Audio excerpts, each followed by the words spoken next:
ஓம் சரவணபவ அன்பர்கள் அனைவருக்கும் ஆத்ம வணக்கங்கள். இந்த பதிவு ஏப்ரல் மாதம் நடைபெறவிருக்கும் பொதுவான பலன்களை ராசி பலனாக காணவிருக்கிறோம். இந்த ஏப்ரல் மாதத்தில் ஒரு 5 கிரகம் நம்மளுக்கு மிரட்டல் விடுத்து கொண்டிருக்குது.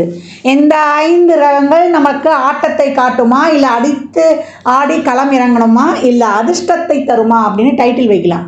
ஏன்னா அந்த அளவுக்கு இந்த 5 கிரக கூட்டணி கால சக்கரத்தின் 12ஆம் இடத்தில் அமர்ந்து சூரியன், சுக்கிரன், புதன், சனி, ராகு இந்த கூட்டணி 12 ராசிக்கு எப்படிப்பட்ட பலன்களை அளிக்க இருக்குதுன்னு பார்க்க இருக்கிறோம். இதில் புதன் இந்த மாதம் 3ஆம் தேதி வக்ர நிவர்த்தி அடைஞ்சிருவார். சுக்கிரன் இந்த மாதம் 13ஆம் தேதி வக்ர நிவர்த்தி அடைஞ்சிருவார். செவ்வாய் மாத ஆரம்பத்தில் அவர் மிதுனத்தில் இருப்பார். 2ஆம் தேதியே உடனே கடகத்தில் அமர்ந்து விடுகிறார். கேது ஆஸ் யூஷுவலாக நம்மளுக்கு கன்னியில் இருக்கிறார். சந்திரன் நமக்கு மேஷத்தில் உதயமாயிடுவார் பரணியுடைய சாரத்தில். சூரியன் இந்த மாதம் 13ஆம் தேதி மேஷத்துக்கு அமர்ந்துடுவார். குரு ரிஷபத்தில் அமர்ந்திருக்கிறார். இப்போ இந்த குரு சுக்கிரன் பரிவர்த்தனை அதுவும் ஸ்ட்ராங்காக நம்மளுக்கு பலனை கொடுக்க போகுது. இந்த காலகட்டம் சூரியன் ஆத்ம காரகன் ஆன்ம காரகன் இந்த மாத பிற்பகுதியில் ஸ்தான பலம் அடைகிறார், உச்சநிலை அடைகிறார். நீ கவலைப்படாதப்பா, உன்னை நான் பார்த்துக்கிறேன்ப்பா, உனக்கு ஒன்றுன்னா ஓடியாந்துடுறேன்ப்பா அப்படின்னு நம்ம சொல்லிட்டனாலே அங்கே சூரியன் சிறப்பாக ஆக்டிவேட் ஆகிடும். ஆண் பெண் இருவருக்குமே, குறிப்பாக ஆணுக்கு சூரியன் பலமாக இருக்கணும். யார் எழுந்து நிற்கணுனாலுமே சூரியன் பலமாக இருக்கணும். உடலில் உள்ள அனைத்து எலும்புகளுக்கும் காரகன் சூரியன். அதனால் அந்த ஆன்ம காரகன் பலமாக இருக்கணும்னா அடுத்தவங்களுக்கு தைரியம் கொடுத்துட்டாலே போதும், இயல்பாக சூரியன் ஆக்டிவேஷன் ஆகிடுவார். இந்த கோள்களின் கோச்சார நிலையாலும் இந்த 5 கிரக கூட்டணி என்ன மாதிரியான செயல்பாடுகளை இந்த 12 ராசிக்கும் தரவிருக்குது என்பதை பார்க்க இருக்கிறோம். பதிவினை முழுமையாக கேளுங்க, ஸ்கிப் பண்ணாதீங்க. இதில் சொல்லியிருக்கிற எளிமையான வழிபாடுகள், வாழ்வியல் செயல்பாடுகளை பின்பற்றி உங்கள் வாழ்வை வளமாக்கிக் கொள்ளுங்கள். இந்த ராசி லக்னத்திற்கான பலன்களை காணவிருக்கிறோம். இந்த ஏப்ரல் மாதம் எப்படி கடந்து வரலாம் அப்படின்னு பார்க்கும்போது ரொம்ப அதிக கவனமாக கடக்க வேண்டும். ஏன்னா ராசியில பார்த்தீங்கன்னா உங்களுக்கு 5 கிரக கூட்டணி இருக்கும்.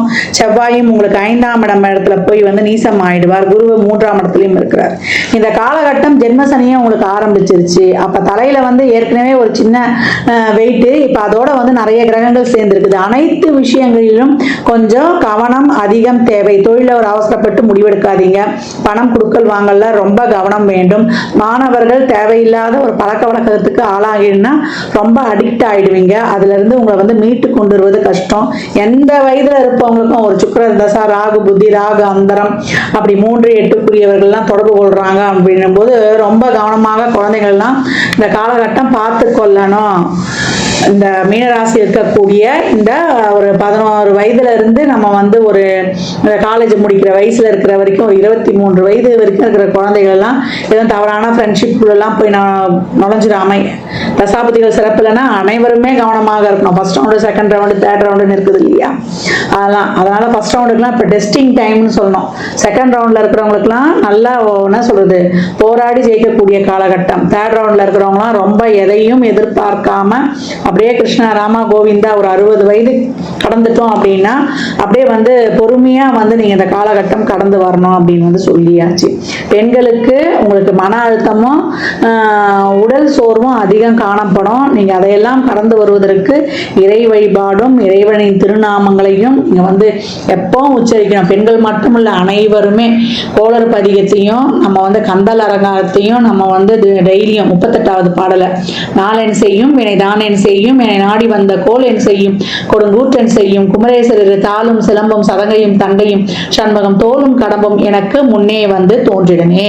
அந்த சொல்ல சொல்ல சொல்ல சொல்ல நம்மளுக்கு நவகிரகங்களும் நமக்கு பாசிட்டிவாக ஆக்டிவேட் ஆகிடும். எல்லா விதமான சுப நிகழ்வுகள், பேச்சுவார்த்தை, மற்றபடி விஷயங்கள் எல்லாம் கொஞ்சம் பொறுமையை கடைபிடுங்க. பணம் கொடுக்கல் வாங்கல், வாய் வார்த்தை, ஜாமீன் போன்ற விஷயங்களில் அதிகவனம். குழந்தைங்க விஷயத்துல ரொம்ப கண்டிப்பு காட்டாம அப்படியே அன்போடு அரவணைத்து அவர்களை வழிநடத்தி செல்வது இந்த காலகட்டம் ரொம்ப சிறப்பு அப்படின்னு சொல்லியாச்சு. மீனம் இந்த காலகட்டம் வண்டிகளில் பிரயாணம் செய்யறது, உடல் ஆரோக்கியத்தில் ரொம்ப கவனம் தேவைன்னு ஆச்சு.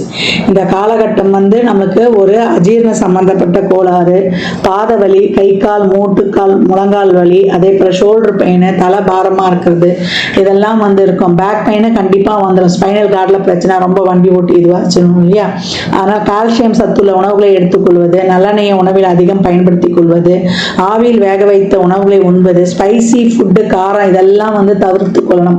எண்ணெய் பொருட்கள்லாம் தவிர்த்து கொள்ளணும். நடைப்பயிற்சியை மேற்கொள்ளணும். இப்பெல்லாம் வந்து டெய்லியும் எக்ஸசைஸ் மேற்கொள்ளணும். எல்லா விஷயங்களையும் இந்த மாதத்தில் வந்து இருப்பதை வைத்து கடந்து அப்படியே வந்து விடணும். எப்படி இருக்கணும்னா அமைதியா, நிதானம், பொறுமை, கவனம், பொறுப்புணர்வு இதோட வந்து அதிக விழிப்புணர்வாக கடந்து வந்துடணும். இந்த பிஸ்னஸில் போய் முதலீடு பண்ணிடுறேன், இந்த ஷேர்ஸ் வாங்குறேன், இந்த லாட்ரி சீட்டு இதெல்லாம் போயிட்டு இந்த அதிர்ஷ்டத்தில் போய் தொழில்களில் போய் முதலீடு பண்ணிடுறேன் அப்படின்லாம் நீங்கள் போய் எதிலையும் வந்து நீங்கள் உங்களை அறியாமல பெருந்தொகையோ எதுலேயோ இன்வெஸ்ட்மெண்ட் பண்ணிடக்கூடாது. தசாபதிகள் சிறப்பு இல்லைன்னா மேலும் அதிகவனமாக கடந்து வந்துடணும். மீனத்திற்கு இந்த மாத பலனே கவனம், அதிகவனம் அப்படின்னு சொல்லியாச்சு. நிறைய மெடிடேஷன், யோகா பண்ணுங்க. யோகா பண்ண உங்களுக்கு வந்து அந்த ஒரு ஸ்ட்ரெஸ் எல்லாம் குறையும். ஒரு ஆஸ்பிரேஷன் மைண்ட்லாம் நீங்கிடும். நம்மளுக்கு வந்து ஒரு தேவையில்லாத சிந்தனைகள், ஒரு முடிவெடுக்கிறதுல இருக்கிற அந்த குறைகள்லாம் நீங்கி உங்கள் வாழ்க்கையும் வந்து நீங்கள் சிறப்பாக கடந்து வந்துடலாம். நல்ல பலன்களையும் நீங்கள் பெற்றுக்கொள்ளலாம். மீனராசி லக்னக்கார அன்பர்கள் எந்த விஷயத்தையும் மனதுக்கும் மண்டைக்கும் எடுத்துட்டு போவாதீங்க. அதே போல் வார்த்தைகளில் தேன் தடவை வார்த்தைகள், அப்படி இல்லைன்னா மௌனம் வருதுன்னு சொல்லிட்டு பேசாமல் இருந்துருங்க. இந்த காலகட்டம் நீங்கள் எதை சொன்னாலும் அதில் வந்து ஒரு பெரிய குற்றம் குறைகள் இருப்பதாக மற்றவங்க கண்டுபிடிப்பாங்க. தேவையில்லாத பிரச்சனைகளையும் உருவாயிடும். நம்ம நல்லது தான் சொல்ல போவோம், அதில் வந்து அங்கே வந்து ஒரு பெரிய ஒரு பூதாகாரமாக வெடிக்கக்கூடிய வாய்ப்புகள் இருக்குது. வாக்குவாதங்களை தவிர்த்து விடுங்க. ஆர்கியூமெண்ட்டை தவிர்த்து விடுங்க. கணவன் மனைவிக்குடைய நிறைய கருத்து மோதல்கள் அதையெல்லாம் கலைந்து நீங்கள் வந்து விட்டு கொடுத்து போயிடுங்க. விட்டு கொடுப்பவர் கெட்டு போவதில்லை. அதனால இந்த காலகட்டம் ஏற்கனவே சொன்ன மாதிரி தான் தவநிலையை மேற்கொள்ளணும் அப்படின்ட்டு எல்லாம் இறைவா உனக்கே சமர்ப்பணம், கிருஷ்ணார்ப்பணம்னு சொல்லிட்டு அந்த இடத்த வந்து கடந்து வந்துருங்க. முடிந்தவர்கள் சிவ வழிபாடு எவ்வளோக்கு எவ்வளோ செய்ய முடியுமோ செய்யுங்க. கோளறு பதிகம், நம்மளுடைய கந்தர் அலங்காரத்தில் வரக்கூடிய 38வது பாடல் நாளென் செய்யும் அந்த பாடலை பாடுவது, அதே போல மேல்மாறல் படிப்பதெல்லாம் உங்களுக்கு அருமையான பலன்களை கைமேல் கிட்டும். மீன ராசி லக்னக்கார அன்பர்களுக்கு என் மனமார்ந்த வாழ்த்துக்களை தெரிவித்துக் கொள்கிறேன். இந்த காலகட்டம் 12 ராசிகளும் வந்து இந்த அன்னதானம் பண்ணுறதை தாராளமாக பண்ணுங்க. வாயில்லா ஜீவன்களுக்கு வந்து தாராளமாக உங்களால் இயன்ற உதவிகளை செய்யுங்க. இல்லை அந்த மாதிரி இருக்கிற அமைப்புங்களுக்கு நிதி உதவி பண்ணிடுங்க. முதியோர் இல்லங்கள், தூய்மை பணியாளர்கள், துப்புரவு பணியாளர்களுக்கு உங்களால் இயன்ற உதவிகள்லாம் தாராளமாக செய்யுங்க. ஏன்னா சனி இருக்கக்கூடிய இடம் 12ஆம் இடம். எவ்வளோக்கு எவ்வளோ நீங்கள் தான தர்மங்கள்லாம் பண்ணுறீங்களோ தேவையில்லாத விரயங்கள், நம்ம மனசு கஷ்டப்படுற மாதிரி ஒரு ஹாஸ்பிட்டல் செலவெல்லாம் ரொம்ப குறையும். அனாவசிய செலவு குறையும். இந்த மாதிரி நல்ல காரியங்கள்லாம் செய்யும்பொழுது நம்மளுக்கு சந்தோஷமாக செலவு பண்ணிடலாம். அதே போல் நல்லெண்ணெய், தேங்காய் எண்ணெய், வேப்பெண்ணெய், இழுப்பெண்ணெய், நெய், விளக்கெண்ணெய் போட்டு அந்த 6 தீபம் எழுத்து சொல்லியிருப்பேன் இல்லையா, அது எப்போல்லாம் டைம் கிடைக்குதோ நம்ம வாசலே ஏற்றலாம். ஷட்கோண தீபம் வாசலே ஏற்றலாம். நடுவில் நெய் தீபமும் ஏற்றலாம். இல்லை முருகர் படம் இருந்தாலும் வைக்கலாம். இந்த மாதிரி ஏற்றி வழிபடும்பொழுது உங்களுடைய அனைத்து விதமான பிரச்சனைகளும் தீரும். இந்த வேப்பெண்ணெய்லாம் ஊற்றி எழுதும்போது வாசல் எடுத்துங்க. வீட்டில் எழுத்தும்போது 1 சொட்டு 2 சொட்டு அந்த காமாட்சி அம்மன் விளக்குலையே கூட நீங்கள் ஊற்றிடும்போது ரொம்ப சிறப்பாக இருக்கும். கோயிலில் நிறைய உதிரியாக எலுமிச்சம்பழத்தை வாங்கி கொடுங்க. வெற்றிக்கனி 33 எலுமிச்சம்பழம் குலதெய்வ கோயிலில் ஒரு மஞ்சத்தூள், ஒரு குங்கும பாக்கெட்டோட தாராளமாக கொடுத்து வரும்பொழுது உங்களுக்கு மிக சிறப்பான பலன்களை காணலாம் அப்படின்னு வந்து சொல்லியாச்சு. அதே போல் இந்த காலகட்டம் வந்து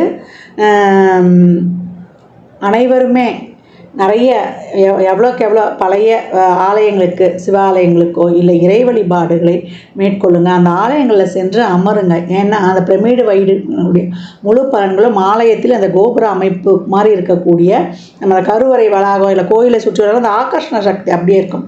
அந்த ஆகர்ஷண சக்தி நம்ம உடலில் உள்ள உயிர் சக்தியோடு இணையும் போது மிக சிறப்பான பலன்களை நீங்கள் கண்கூடாக பெற்றுக்கொள்ளலாம்.